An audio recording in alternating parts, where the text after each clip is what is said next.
Welcome back, everyone, to Pontos Fathom Press. This is our Pontos Fathom podcast, episode 93, in our first podcast of 2026. So, Happy New Year to everyone. We're going to start a new series, first episode of this around the Esoteric Beatles, the Beatles and the Occult. I wanted to pick a topic that was kind of a way to just jump into the deep end of the topic. So I thought we would look at the Beatles Revolution number 9 as kind of like the last Beatles recording. It's been thought of as kind of it's the least played streamed song of a Beatles song on Spotify, I believe.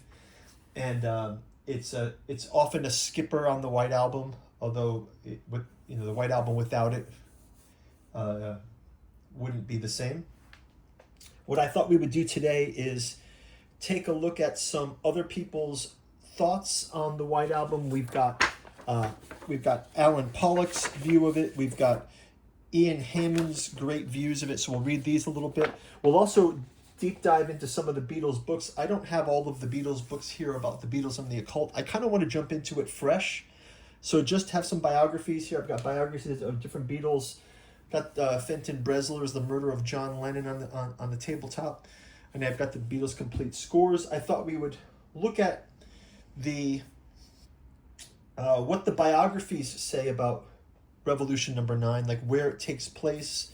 It was recorded in June of 1968, which was a tumultuous year. So we could go into it from that angle.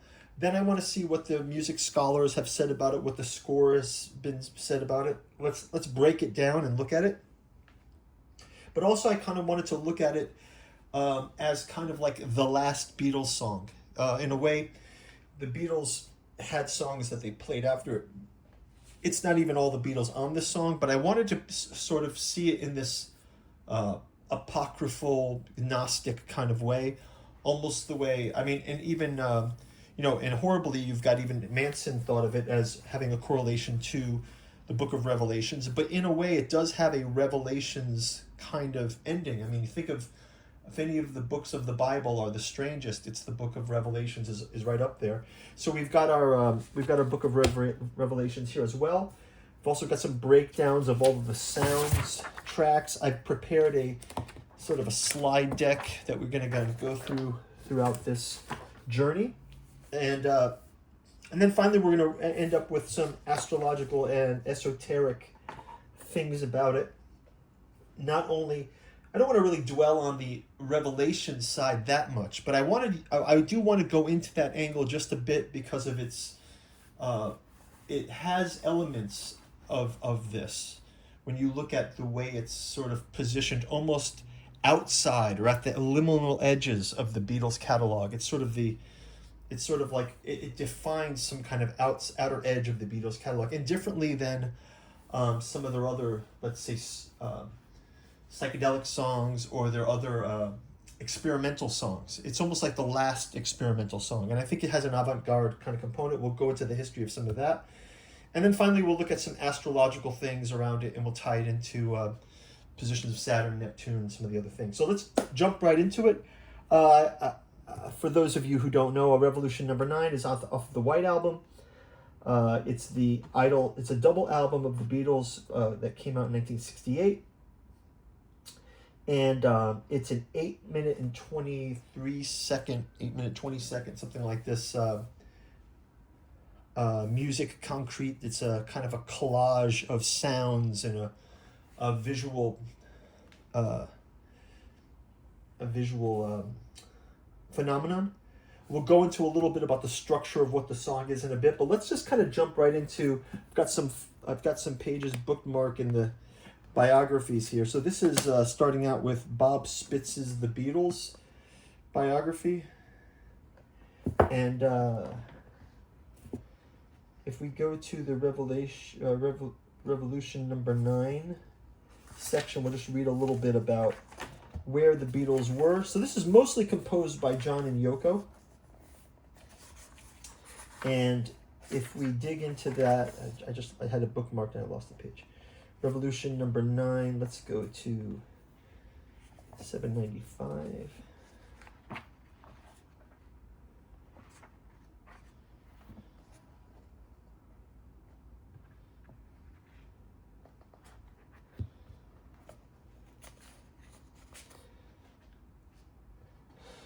So these are the reviews of the White Album. So first of all, we got a review here. It says, when it came out, the White Album is a major success. It's vast in scope and intimate in details, but the Beatles can the brilliant, the bad, and the ugly headline the NME, whose editors are usually rapturous Alan Smith, described the Revolution #9 as a pretentious piece of old cod swallop, a piece of idiot immaturity, and a blotch on their own unquestioned talent as well as the album. For most of the rest, Smith concluded, God bless you, Beatles. So there's some critics were against it at the time. Let's go into its production. Let's see, another Revolution 9, 776. So 776. We have Beatles recorded an initial 18 takes of Revolution. This is the Revolution #1. And on the last take, however, the Beatles let it all hang out. There's more of an edge of John's performance, and John sounded torrid. As the arrangement drew to a close, John shifted gears and all hell broke loose. And finally, John shouted, okay, I've had enough. So the first part, the blues, became known as Revolution #1. The rest was lopped off and used as the groundwork for what would become the inscrutable blockbuster Revolution #9. Honest but conceptually clumsy, the song never intended as a galvanizing anthem for the new left. He doesn't really get off the fence, Paul said much later. Clearly, John grappled with his position. The next day, he took a pencil to it and tried to sharpen his central theme.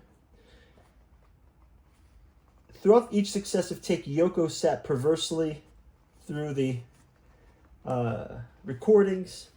But then John and Yoko did go into the studio and record more of it. 779 says, on Revolution #9, which meandered on for days while John tinkered with sound effects, Paul remembered Yoko was there for the whole thing, and she made decisions about which loops to use. She listened to playbacks and critiqued their work. She instructed George Martin to discard takes that everyone else thought were acceptable. John and Yoko remained locked away in Studio 2, experimenting with more loops for Revolution #9. So John and Yoko were in the studio,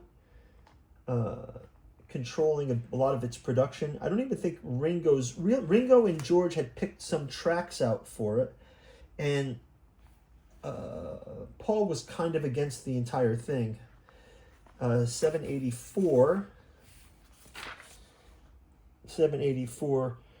Paul especially fumed over what he perceived to be John's obsession with Revolution #9, a self-indulgent concoction that evoked his earlier home tapes, and was dead set against putting such a mess on the Beatles album.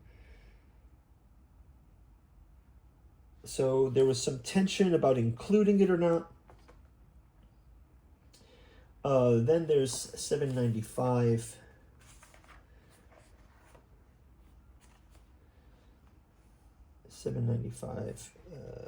Red. 843. 843.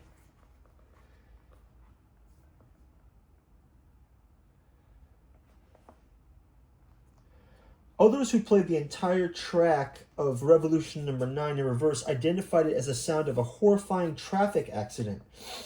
You can hear the sound on the White Album. If you drone #9, and tape is played reversed, you can hear a voice saying, turn me on, dead man. Turn me on, dead man. And this kind of leads into some of the Paul is dead kind of topics, right? There's also a voice crying, get me out, get me out. As others listened to the regular versions, he hit a pole. We better get him to a surgeon. So anyhow, he went to see a dentist instead. They gave him a pair of teeth that weren't any good, and a car horn blares. Actually, at the end of I'm So Tired of Blackbird, there was reverse. He supposedly heard John saying, Paul is dead, miss him, miss him, miss him. Paul is dead, the phrase became a slogan, and this is how the Paul is dead thing kind of got more momentum.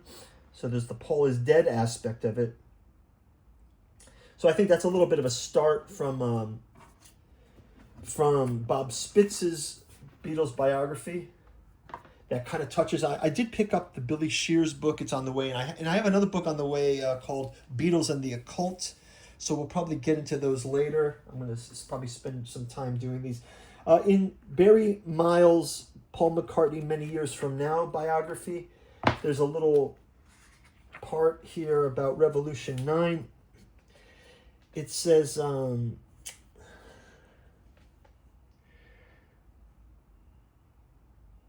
course, there was the Manson's obsession with it. And this is partly due to the case that the Helter Skelter book about the Manson trial that comes through. Manson interpreted the Beatles' lyrics as a twisted affair, also heavily dependent on the Book of Revelations of John 9, which he equated to John's Revolution 9.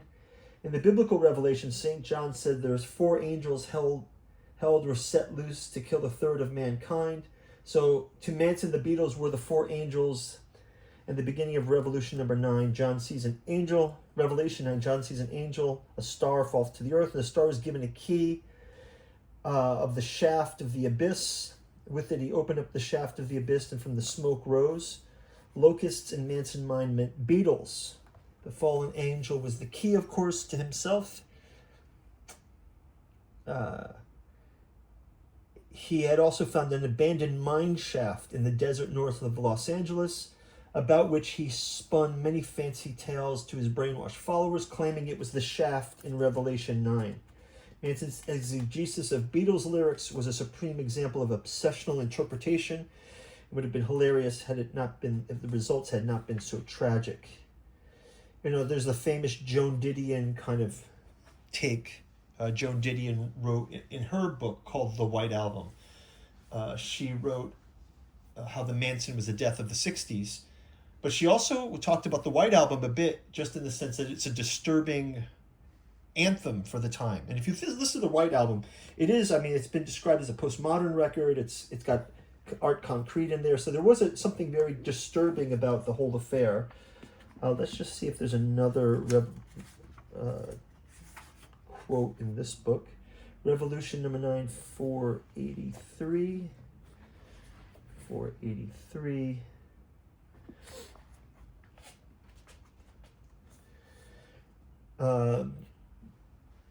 The ending of the slow ballad Revolution 1 was so drawn out that John cut it off and used the last 6 minutes as the basic track for the notorious sound collage Revolution 9.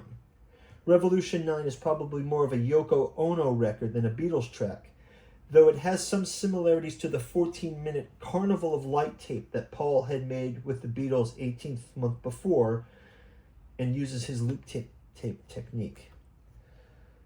John told Playboy, it was somewhere under Yoko's influence, I suppose. Once I heard her stuff, not just the screeching and the howling, but her sort of word pieces and talking and breathing and all this strange stuff, I thought, oh my God. I got intrigued and I wanted to do one. Yoko had performed many times with John Cage in New York. He was very familiar with this kind of work. Paul was in New York when Revolution 9 was made, and George and Ringo's only contribution were to shout a few words that are buried in the mix. So there's that from the Barry Miles book.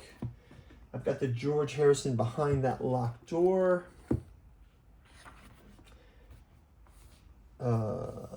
So, you know, this time also for George was, you know, he was starting to get ready for his transition to his 3-album set, the All Things Must Pass.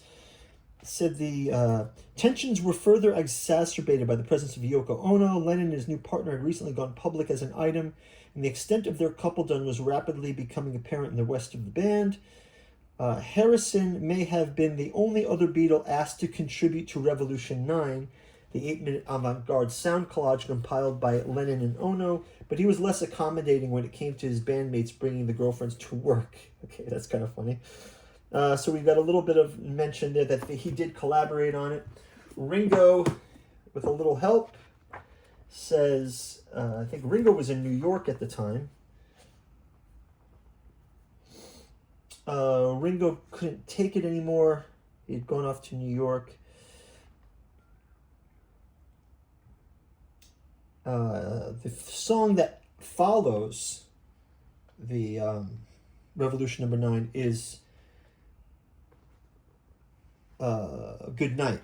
So recording the White Album continued into June when Ringo recorded his solo vocal for Good Night. Now it's time to say good night.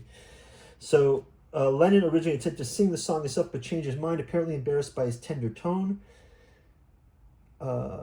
So we get that kind of contrast from the Revolution number 9 to Good Night, and I think that's also very kind of telling. So if you look at that, that's kind of very interesting. So some of the topics here, I've got a little slide deck here. We can show a few of these concepts. Just one is this avant-garde kind of concept, right? So you've got sound painting by John and Yoko, kind of influenced by this tape work, Stockhausen and John Cage, just doing these kind of things. Paul McCartney also has an unreleased thing called the Carnival of Light. Actually, it's music concrete in an action painting. George Martin is calling it out, and he says it wasn't music, but it was a sound picture. And this is definitely under the influence of John Cage and Stockhausen. And they recorded a number of tracks over the time of several days in June. Some of the techniques they actually used were taking the tape loops from out of the machine and doing a live mix like this. So the number 9 loop was a tape that they had actually in the archives. So there was actually a tape that they looped it from a sound check. But occult-wise, astrologically, astronomically, 1968 was an Earth Monkey year. So we have the Tet Offensive in January. You've got MLK assassinated. We've got RFK assassinated. So the monkey is definitely a trickster character, and this Revolution 9 track has that kind of trickster energy. It's the 9th animal of the zodiac. Of course, at the time, we have a conjunction of Uranus and Pluto that occurs every 140 years. So Uranus, the awakener, Pluto, the destroyer, and Virgin is practical mechanics. So Lennon mixed these tapes by hand. He was in he had his hands on these the whole time. John Lennon was also obsessed with the number 9. I think he was born on the 9th. He lived on number 9, and he met Yoko on the 9th, right? So a number of things like that. This was the number 9 tape that they had. So this origin of the loop that is used, the number 9 that we'll talk about later, that kind of became the drone. And it kind of almost has the comparison in the book of Revelations to the use of 7s. So they inhabited the entire studio for this time. They were in that studio 1, 2, and 3. And they had tape loops running on several machines, and they worked through the whole night.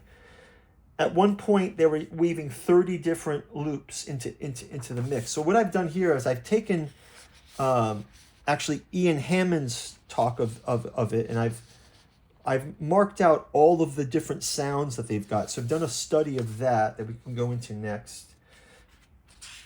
But just continuing through, on the night of the final recording was June 20th, 1968. You had this Gemini stellium at that time. So you have Sun, Mercury, Venus, and Mars all in Gemini. You've got the moon in Aries moving to Taurus, Mercury in Gemini. So there was a quite strange kind of alignment. And of course, Paul was not around for this last... it seemed as though it was as much Yoko as it was John. Certainly wasn't a Beatles song, said Jeff Emmerich. Jeff Emmerich is also related to Alex Emmerich Jones. The fracture of the group mind. Paul's usually is the experimentalist. He was absent. I think Ringo was also in New York at the time. There was some accidents around the tape rewinding by itself. So there's this tape player. You'll hear the rewind sound in the track if you re-listen to it. So that's kind of some other production.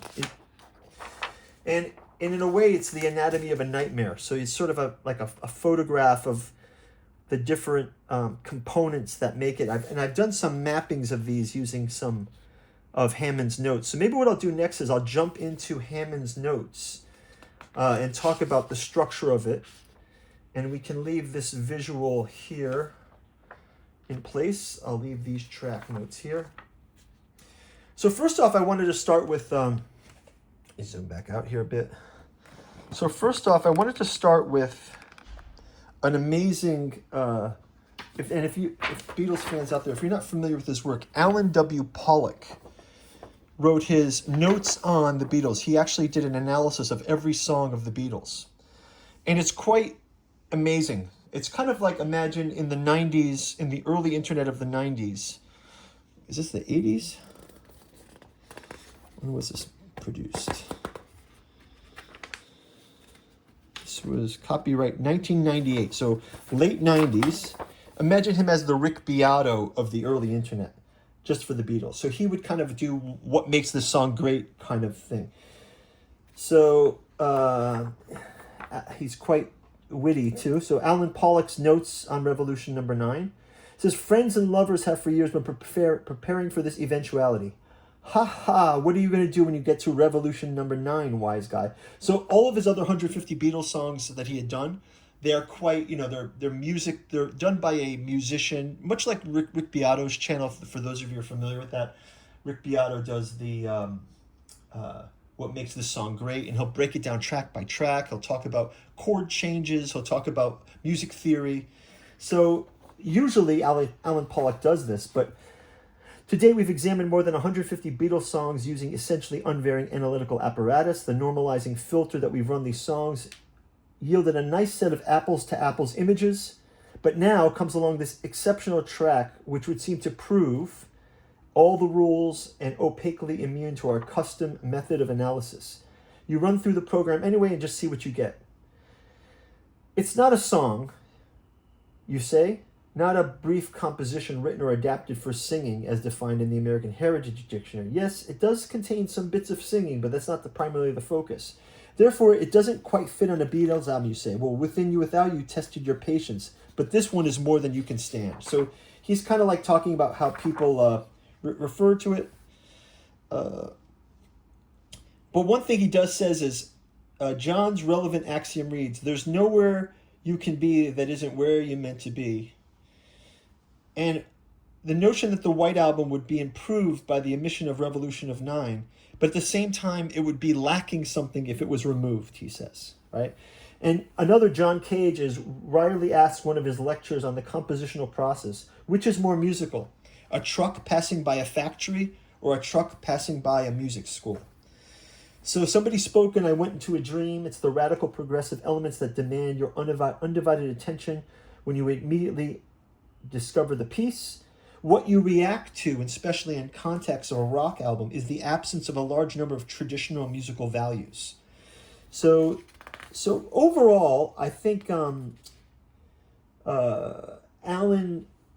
Pollock's view of the Revolution number 9 is kind of one of just a kind of an overview of it. He sees it as random, anti-narrative effects of the tracks, piano pieces reminiscent of the style of Chopin, some recitations by George, John, and Yoko, cross-cutting sources like Stockhausen, influence acknowledged by Paul and other Beatles, a dreamlike collage of musical and spoken tapes, assessment, moderately ambitious media experiment, not bad at all, but historically much more important because it appeared on a pop music album with the Beatles' imprintor, no less, and because of anything specifically grounded or outrageous in the process. So Alan Pollock kind of gives us a little overview of it. But if you kind of look at the let's look at the Beatles' complete scores, right? The Beatles' complete scores, they actually have it scored out, unlike how Pollock describes it. Now, this isn't the greatest score of all scores, but if you take a look at the Beatles' score for Revolution 9, you can see number 9, and they've got different kind of components, piano parts. There's a clarinet called out, there's strings, there's an acoustic bass, electric tape reverse, talking, tape reverse. So they've got crash cymbals, timpani rolls, tape reverse, clarinets playing, number 9, a talking baby, taking a baby's laughing, crowd voices, crowd talking in voices, reverse tape, timpani rolls. So they've done kind of an attempt, talking girls' voices, the crowd talking, and some panning. But, they've done an attempt at giving it some notation, let's say at least, right? But where this sort of fails, I'll say, and where Alan Pollock, who is otherwise the genius of this kind of musical analysis of the Beatles, the Ian Hammond version of this, Revolution number 9, is something that takes it quite seriously. And I think if you look at this image, you get a sense of what Hammond's work thinks of the song as. So you think of it as an anatomy of an avant-garde masterpiece, a structural analysis of Revolution number 9. It takes you through all of the different components. You've got voices. You've got in blue. You've got instruments in gold. You've got sound in red. You've got crowds in green. You've got studio artifacts in gray. So I derived this from Ian Hammond's 1998 Revolution 9 section by section breakdown. And I also pulled from it all of the different component voices that we see in the track. So you can see that there's a claret dialogue, there's a piano waltz, there's the number 9 waltz, there's strings, backwards piano, agitated strings, brass fanfare, John and George babbling, a hunting horn, a duck oboe backwards, the backward fiddle, a stretto choir, strings, a female cackle, guitar unison, a baby's voice, the number 9 choral, a backward church choir, the rabble crowd, a bell, a kid crowd, a tape rewind. That's the error there, the tape rewind. WW1 plane, a piano waltz, a single violin note, a demonstration crowd, hoses, white noise, a rocket, pedal bass, flames, shouting sounds, a piano waltz, number 9, a military march, an echoed shooting, John and Yoko dialogue, piano cadence, Yoko's utterance, you should become naked, football crowd, fade out, right? So you've got a number of detailed tracks that are mapped out in Ian Hammond's work, and he tends to break it down section by section. He says in the beginning of his writing here,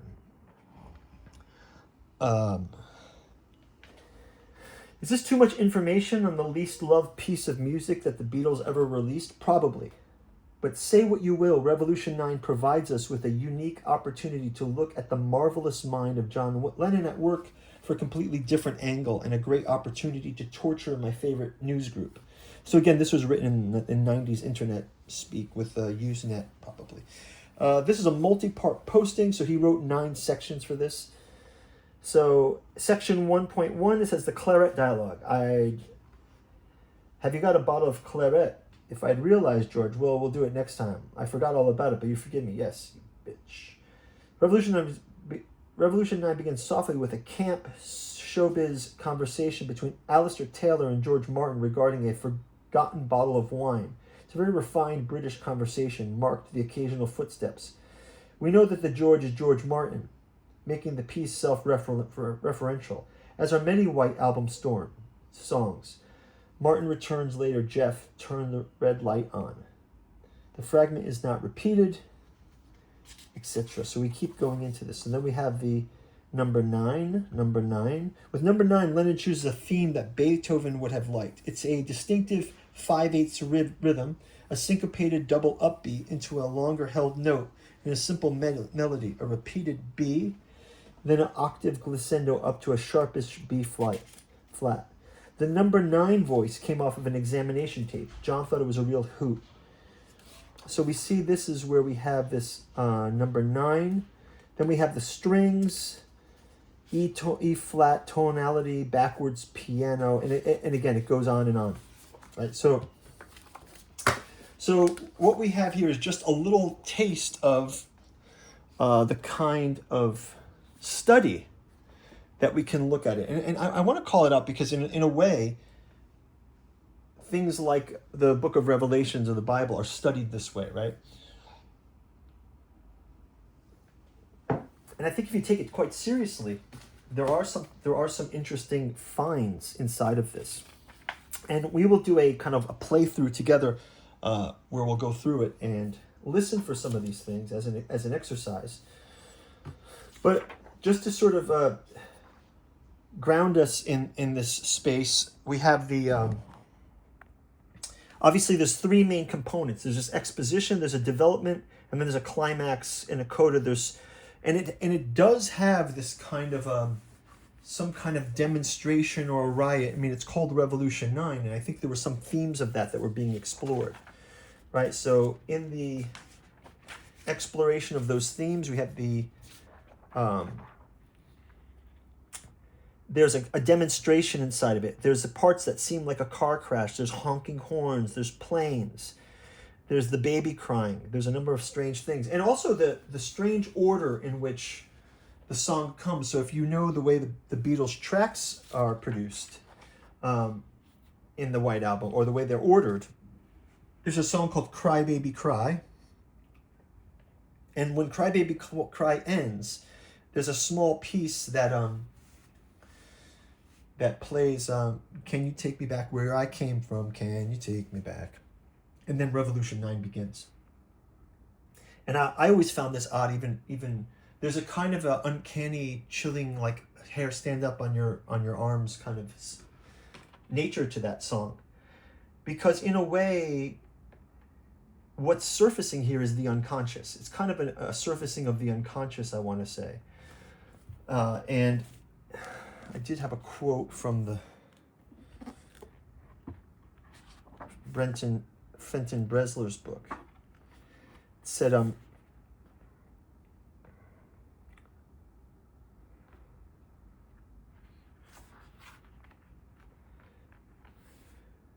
allegations have persisted over the years that the 3 great political assassinations of the 1960s were President John Kennedy, his brother Senator Robert Kennedy, and Dr. Martin Luther King Jr. So when we say when we call out the unconscious, you got to understand that a lot of what this kind of music was doing and what John and Yoko were probably experimenting with was just a free flow of the anxiety of the time, right?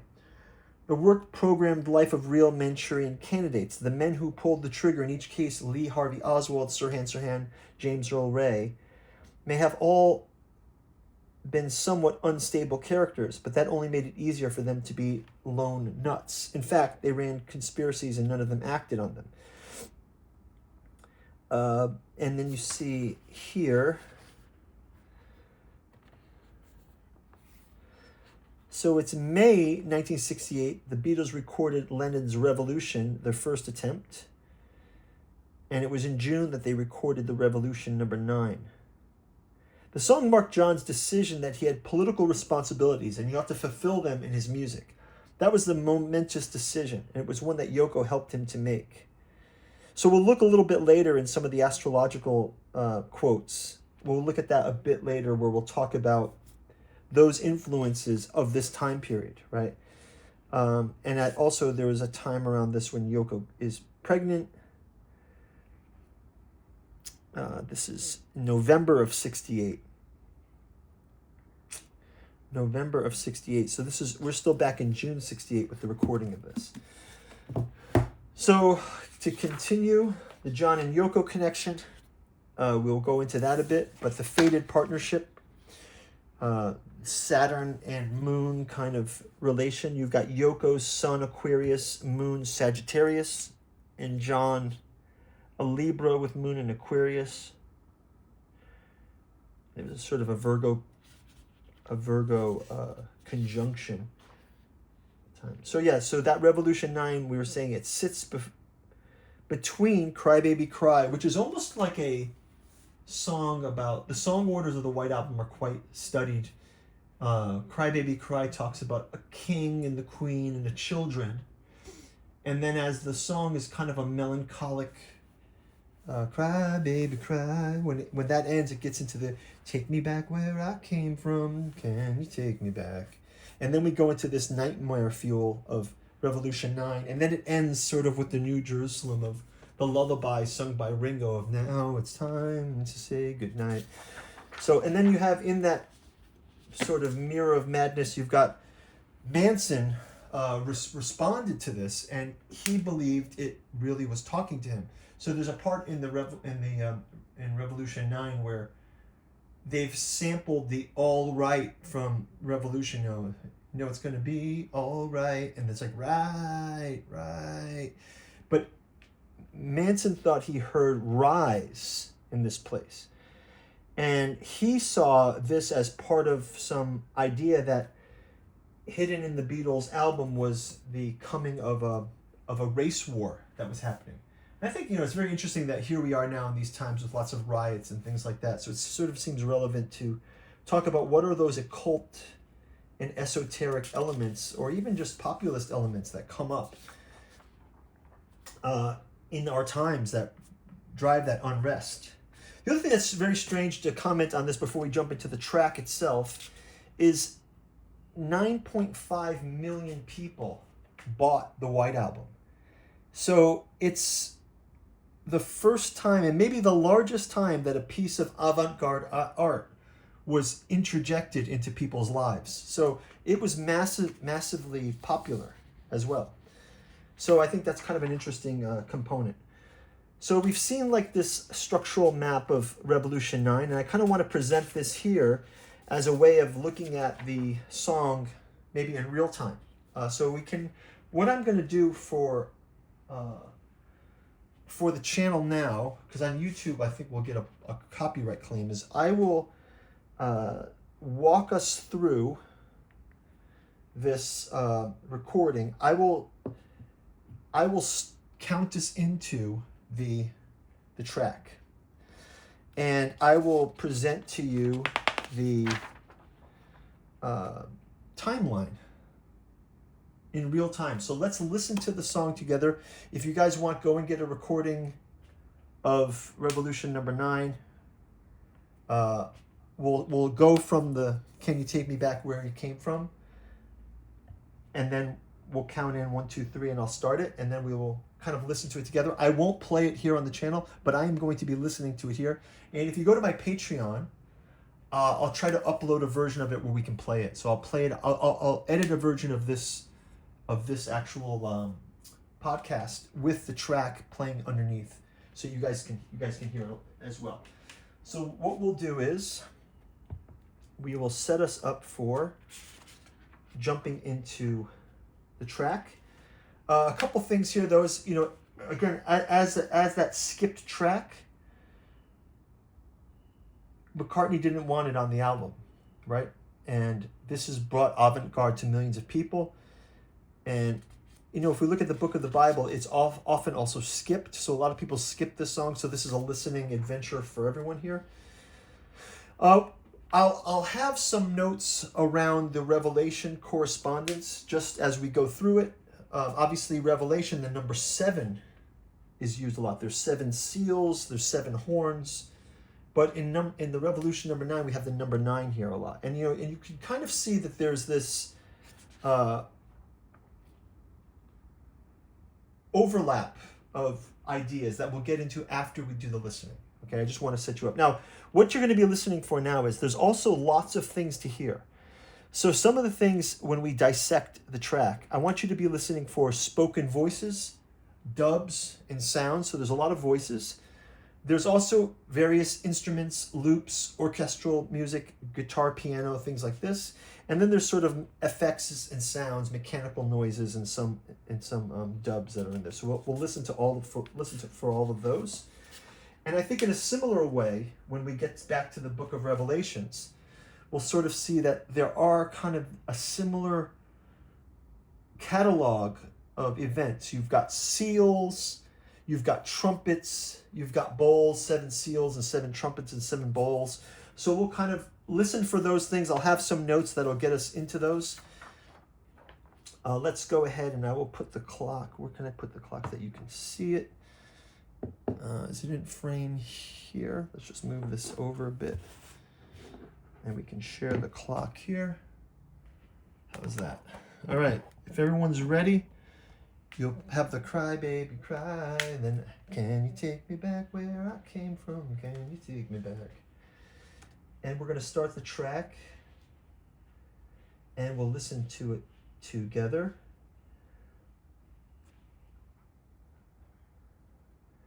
I'll count it in for everyone. Brother, can you take me back? Can you take me back? Can you take me back? Okay, 3, 2, 1, start.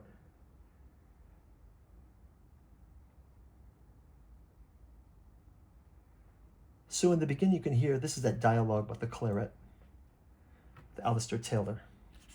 And we hear our first number 9 loop here.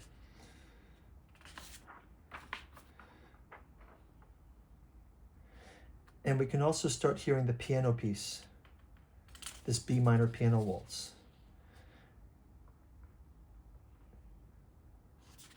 Now we get our first reverse backwards piano. It's a Schumann fragment played backwards. And then we get these agitated strings playing, which are quite climactic, right? Starting to build the sound. This is the stretto part.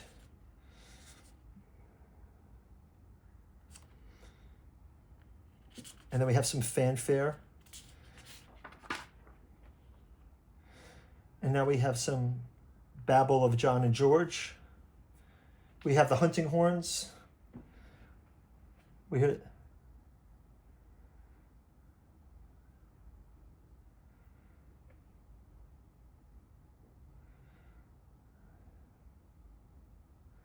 the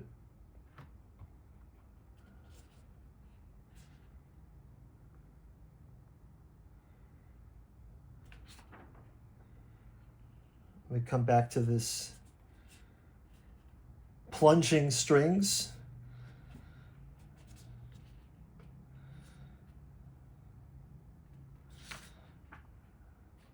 We can hear the cackling woman now.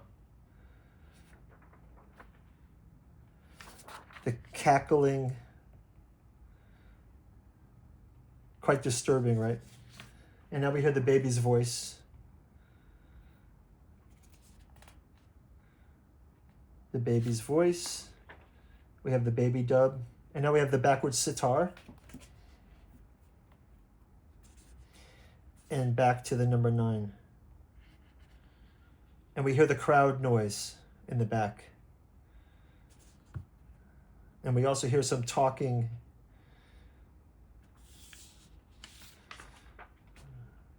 And we can hear George Harrison whispering, "Who's to know? There's no rules for the company of freaks." Now we've got the crowd noise.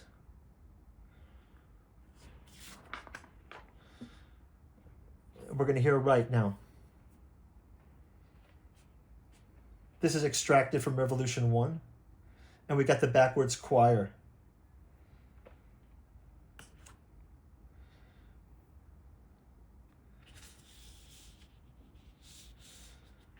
It's quite disturbing, right? And now we have some backwards voices. The bell ringing.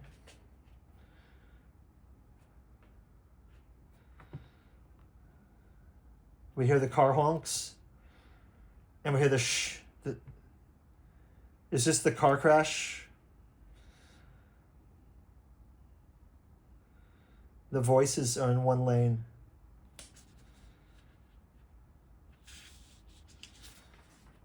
Well, this is the locusts, perhaps, right? From the bottomless pit. We hear the tape rewind now. The high-speed tape rewind.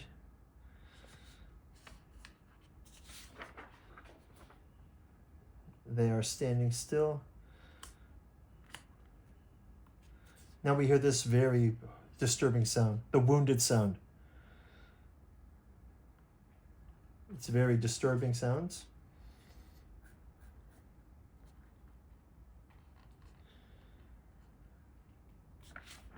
His voice is low. And we get a full all right in this section. He was on fire and his glasses were damaged. So we're about halfway through the song now. The number 9s return. We hear some more distressed voices.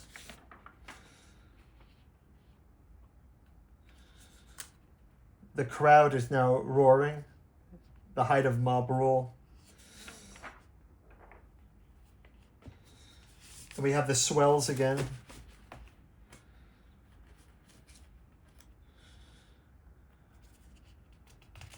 Now we break. The hoses, the white noise. It's a wall of sound. Hold the line. He went to see the dentist, which wasn't any good at all. He went to sleep. This is the full-on system failure here. This is the tape delay running. Now the fire comes. My wings are broken and so is my hair. And now the flames. This would always scare me when I was a kid.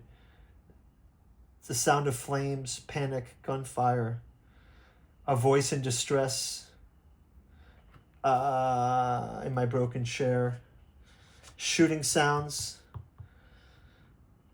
clarinet comes back, more distressed voices.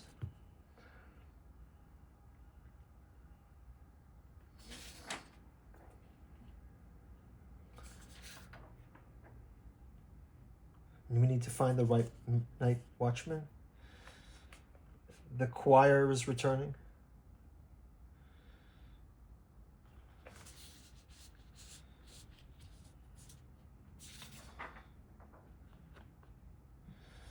This is that stretto layering of loops. The Watusi, the twist, El Dorado.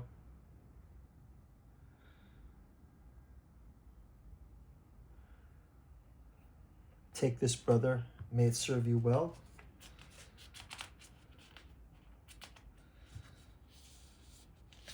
Now we're into the coda, the outro. Yoko's voice, maybe.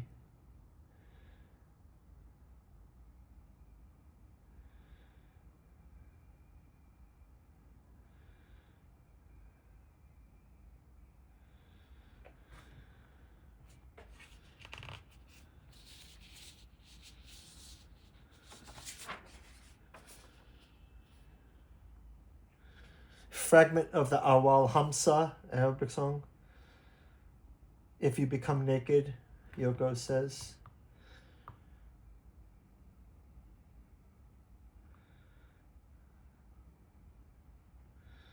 The little piano motif. Dun, dun, dun, dun, dun, dun, dun, dun, dun.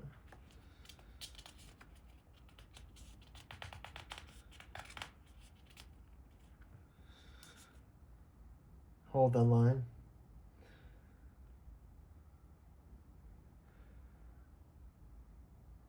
Block that kick.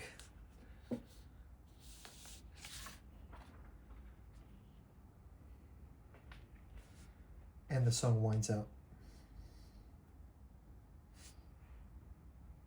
And that's it.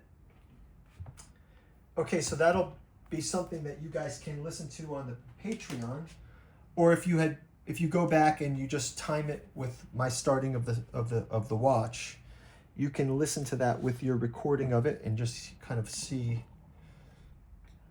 how that augments that. But I think you kind of walk through those notes. If you have it listening, it'll be much better, obviously, so there's a piece missing there. So thanks for your patience and for your interaction. But in a way that I think this leads us to a kind of a collapse that happens, right? So there is something there that is about the unconscious. I mean, if you look at the entire soundscape in which all of these tracks are used, it does create some disturbing imagery. And I think in a lot of ways, it's much similar to the way the Book of Revelations is meant to be disturbing. So it sort of has an idea of, I would say, John and Yoko thinking of the revolutions that could be coming and something like this. So obviously the Manson angle is far off, but in a sense they did intend some of that. You see in Tom O'Neill's book Chaos, there's a quote in here that says, with this opening statement, Bugliosi, no less of a colorful man, in Bugliossi's telling, it crossed racism with apocalyptic biblical rhetoric, all to the set of the melody by the Beatles, the English musical recording group, as he referred to them. Manson was avid follower of the Beatles, and he believed that they were speaking to him through the levels of the song Helter Skelter, the title one of the Beatles songs, meant about rising up against the white establishment. Manson and his follower, except for Manson and his chosen followers, who intended to escape from Helter Skelter by going to the desert and living in the bottomless pit, a place Manson derived from the song Revelation 9, but he got the idea from Revolution number 9. So this is where Manson kind of went off the deep end around this topics, but you can see, though, there are some kind of structural synthesis going on. There's like the number 9 of John, the Babel of George. There was these waltzes, these episodic return. There's something secular about it. There's something that's similar to the effects that happen in the Book of Revelation. And also, if you look at it as a kind of revolution, think of it in the context of other experimental noise that the Beatles did. They did Tomorrow Never Knows. They did Strawberry Fields Forever. They did I Am the Walrus. And then there's this Revolution number 9. So it is kind of in the tradition of their experimentation. Ian Hammond says Lennon's maintenance of the event chain of the single most important feature was rendering the work listenable. Revolution 9 is a serious piece of music. It represents the ability to impose narrative structure and rhythmic drive into the chaotic sounds in the world. Now, I thought this was quite interesting. If you look at the structure of Revolution 9, then you look at the kind of imagery that are in the Book of Revelations, we can go into the next section. So this architecture of chaos is here, where we're going to talk about what the Bible uses the apocalypse for. And I don't want to go too much into this angle, but the idea here is, if you see the soundscape that comes from, this, and then you look at the kind of imagery that comes in the Book of Revelations, there are tons of different images that are thrown at us in the Book of Revelations, right? It's a synthesis of images. And then I think in that section 3 of Revolution 9, where there's the fire and the shooting sounds, this is quite frightening. And I think it's something that's, I think there's a lot of this kind of energy is back in the world. And I think that people should take a look. I think if you look at some of the quotes I pulled from, this is the Barclay Bible study.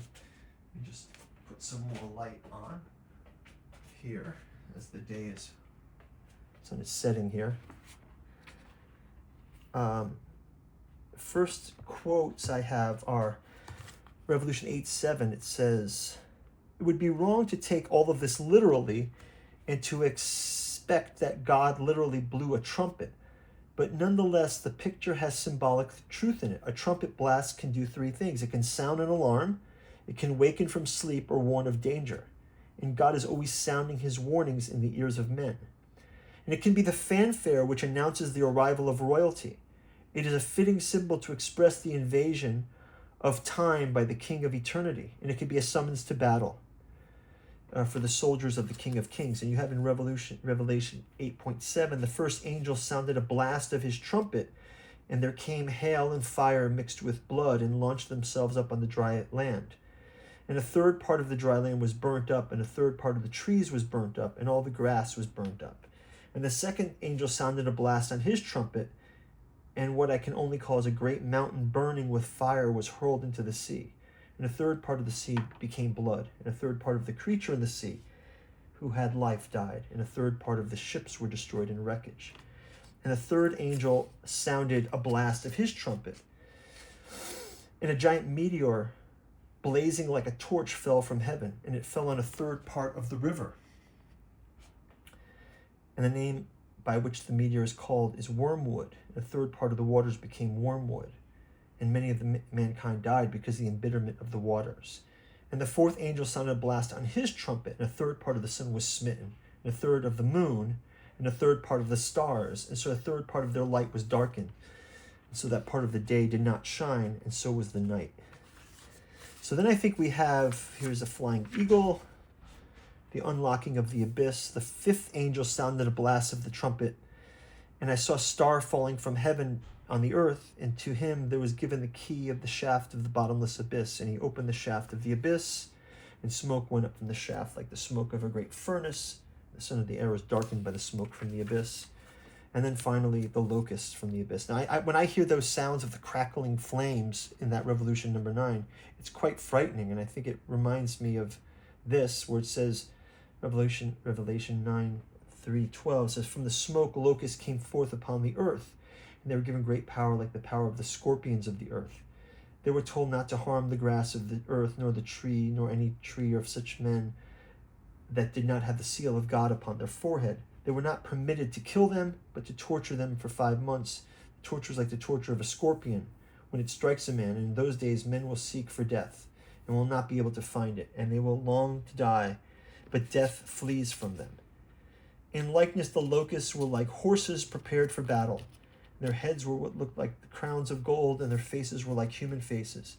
And they had hair like women's hair, and their teeth like the teeth of lions. They had scales like iron breastplates, and sounds of their wings were the sounds of many chariots running. And a king over them have the angel of the bottomless abyss, whose name in Hebrew is Abaddon, and in the Greek his name is Apollon, and the war will pass." And it says, the locust here, they say, Hebrew has a number of names for the locust. It's called Gazan, it's called the loper, the shearer. It's called the Arabel, which means the swarmer. Describes the immediately of the numbers. It is called Hazil, means the finishers, and it describes the devastation it causes. It is called Solam, which means the swallower or the annihilator. It is called the Hargal, which means the galloper, which describes a rapid progress over the land. It is called the Sletzlo, which means the creaker, which describes the sound it makes. The terror of the insect is written in the names, but as we said, the demonic locusts from the pit are not like any earthly insect. Is that the vegetation of the earth which they attack? The fact they are forbidden to do that, their attack is to be launched against men who have not the seal of God upon their foreheads. So there you have it.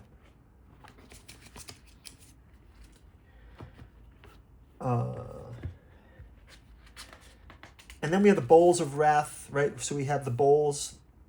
There's 7 bowls targeted the plague, sores, sea, blood, riverage blood, scorching heat, darkness. The 6th bowl is a drying. And the 7th bowl, it is done.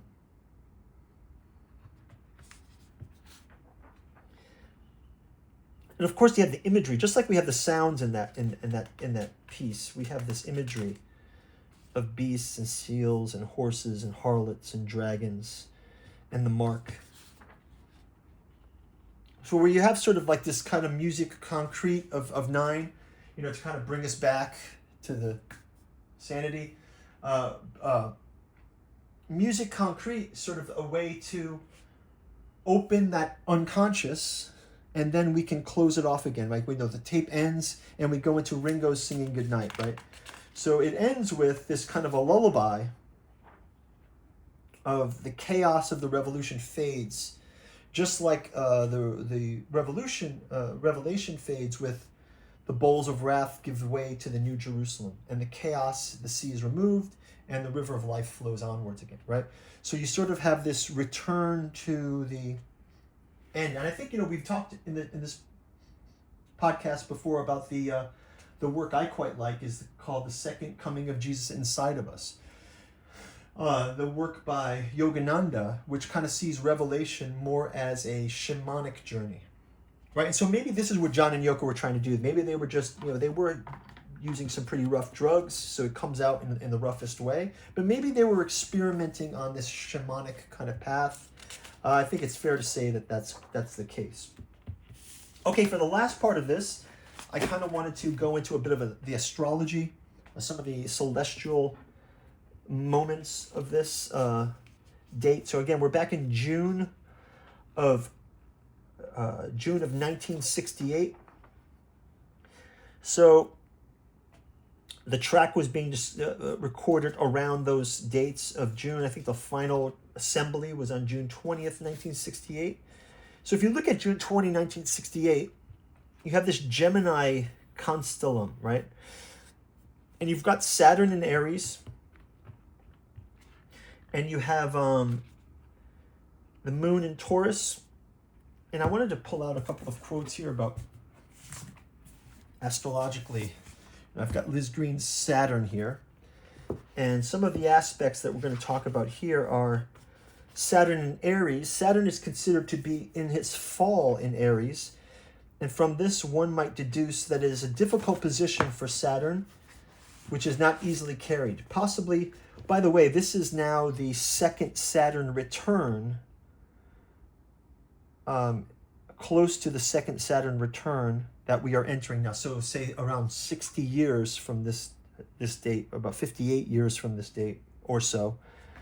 So this is the Saturn cycle is 29 years. So we're going into the second Saturn return. So Saturn's approaching that second return from this.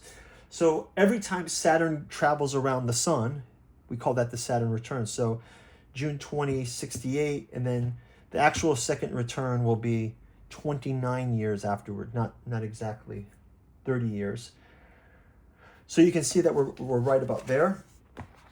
And it also says Saturn in Aries, possibly the most difficult side of Saturn in Aries is the tendency to be cut off from both the flow of outer life and the flow of inner life, so that the individual is stranded in a very small and very arid area of his psyche, difficult to reach and unable to touch the mainspring of purpose. So I think here this sounds to me exactly like John and Yoko cordoning themselves off in the studio, cut off from the world. And I'm inclined to believe the planets in their fall, the Saturn in particular, can offer a persistent perspective person is much greater key to the meaning of the planets and therefore to the development of life and the function which it symbolizes. So maybe they just needed that time in the studio. And the reason why it's been preserved on the White Album is it was a revolutionary time. 1968 was a huge revolutionary time, and maybe this was some of that chaos blown into the air and then captured on vinyl, captured in the black plastic. There's also a Mars-Saturn aspect here that was very interesting. When I read this, I thought it was interesting. It said, the characteristic cruelty and ruthlessness of Mars-Saturn, seen from this point of view, becomes understandable as an overcompensation. Mars-Saturn contacts can easily suggest the kind of exaggerated maleness in the worst sense of the word, because they call it like male toxic masculinity. This may be a violent imposition of the will, but it does say Mars-Saturn aspects appear to concur equally frequently with the extreme opposite of behavior. This kind of person will usually give in under insistent pressure from other people and is generally taken advantage of because he cannot assert himself. So here we have the influence of Yoko again. So this is a kind of a ripe time, but also the Beatles were not able to resist the influence. The track is included, even though Paul tried to have the track omitted, right? It usually carries a deep sense of frustration, anger, injustice that may be expressed finally as an inexplicable outbreak of anger or violence, but I just don't understand it. He seemed to be so nice, right? And the Revolution number 9 kind of gives us a bit of this release of this kind of energy, right? So yeah, some of the other aspects here. You got that Gemini mechanism at work.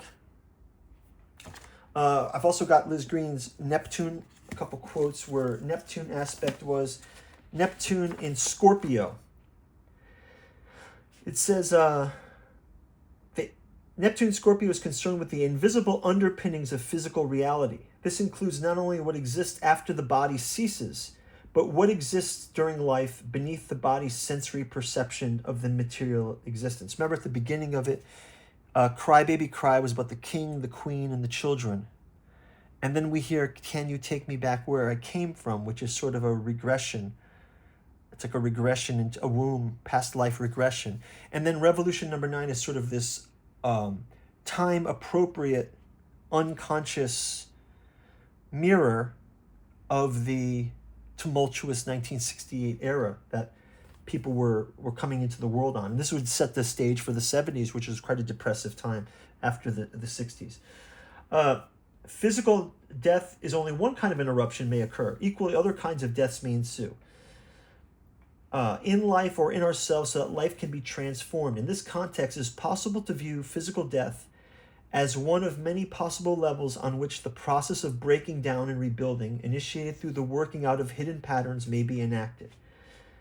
There are sometimes elements of unconscious collusion when the planets are in Scorpio or the 8th house, expressed through physical death. Planets in Scorpio or the 8th house emerge from unknown levels of the psyche, often shattering existing conditions and provoke great anxiety and distress. So here we see this Revolution 9 coming up like this as well. The breakup of parents' marriage. Neptune here is often experienced in a sudden and compulsive way.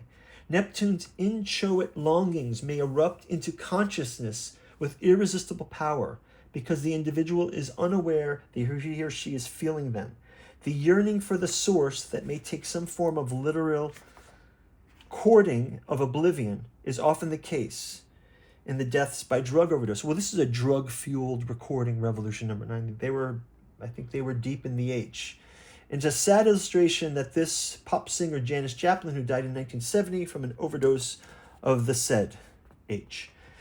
In her birth chart, Neptune, which forms a trine with Sun, Mercury, Saturn, and Uranus, is also square with the natal moon. A more horrific example is in the chart of Jim Jones, the leader of the People's Temple cult, with the occurrences of 1978. We also find Neptune in Scorpio, but it's also major aspects of other houses.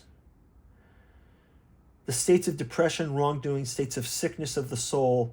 You can kind of see all these are being expressed a bit here in the Revolution 9. Lastly, there's one that says, we relinquish our autonomy and are penetrated or possessed by something other than the conscious ego.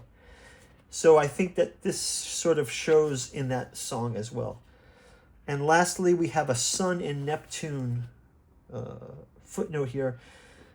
It says, Sun, Neptune, like other solar aspects, describe one's perceptions of the personal father. The individual may have experienced a vanishing father.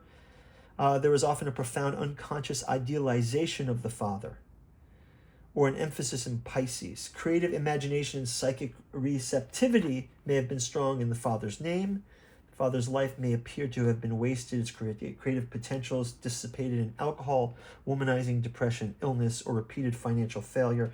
On some level, the father, inaccessibly fascinating, damaged yet promising in the ecstasy of fusion, beloved yet a failure to his offspring, may appear as a Christ figure a redeemer himself in need of redemption, hidden behind the drive away by a more prosaic wife. The personal father, melded with the archetypal father, is the symbol for every child's sense of confidence and creative power.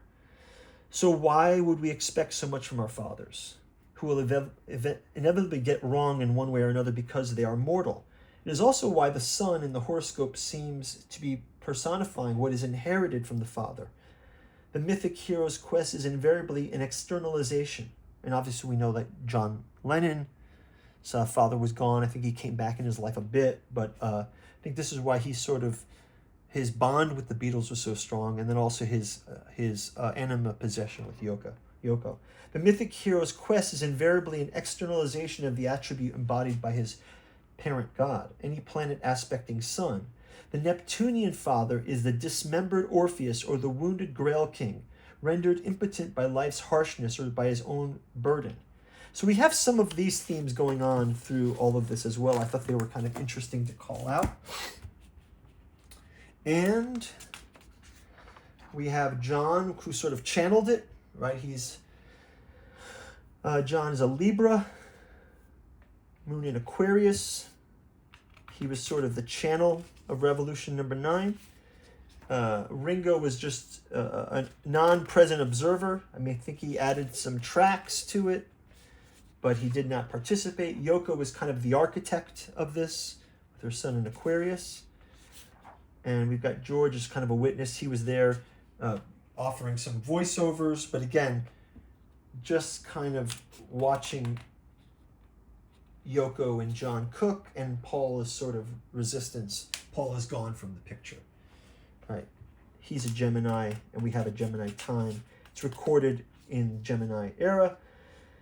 It's also an attack on Paul's sense of music, and we can get some of that when we go into later Beatles episodes.